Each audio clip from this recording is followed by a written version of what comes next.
um dos requisitos de admissibilidade dos recursos excepcionais, recurso extraordinário, recurso especial e recurso de revista, é o pré-questionamento. Mas o que cargas d'água é isso? O que é pré-questionamento? Criou-se na cultura jurídica a ideia de que pré-questionamento significa embargo de declaração. Você pré-questiona embargando de declaração a decisão recorrida. Na prática, pessoal, acaba sendo mais ou menos isso mesmo, acaba sendo necessário você embargar muitas vezes. Mas não era para ser assim. Eu vou te explicar. Quando o STJ vai decidir um recurso especial, por exemplo, ele tem competência, né, como diz a Constituição, de julgar, mediante recurso especial, causas decididas pelos TJs e TRFs. Veja que ele julga uma causa decidida.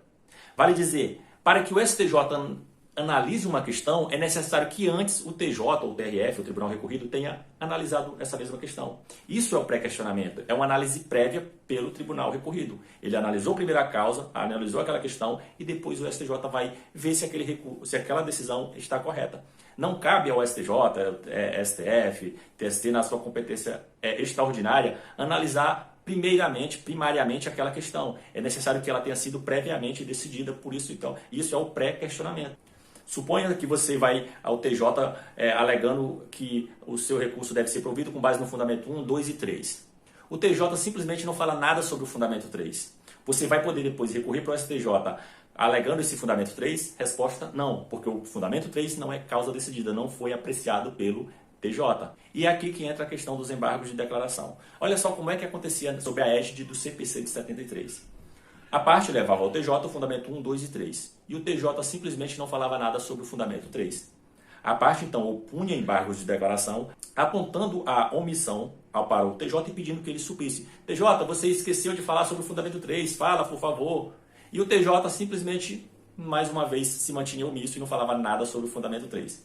Então a parte recorria para o STJ e dizia, STJ, é o seguinte, eu falei do fundamento 3, o TJ não falou nada a respeito, eu opus embargo de declaração, ele continuou omisso, e aí o que eu posso fazer? Agora eu julgo aí um recurso especial, não vou poder ser prejudicado porque o TJ se recusou a falar do fundamento 3.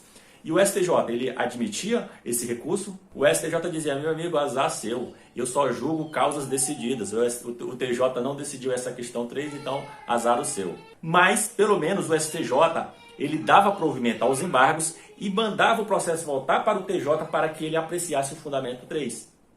Nisso, a parte perdia uns 6 anos, o processo vai para o STJ, volta para o TJ, depois vai de novo.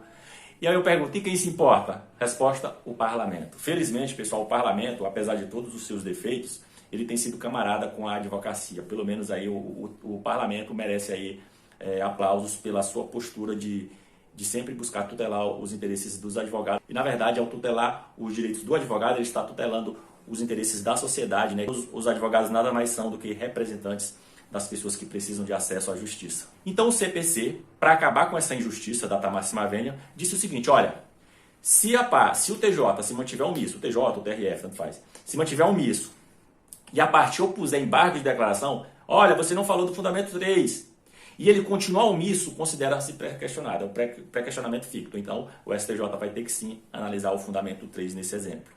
Ocorre, pessoal, que teoricamente você só precisaria opor embargos de declaração se houvesse omissão. Se o TJ analisou o fundamento 1, 2 e 3, não haveria necessidade de opor embargo de declaração para que ele sanasse a omissão, afinal não há omissão.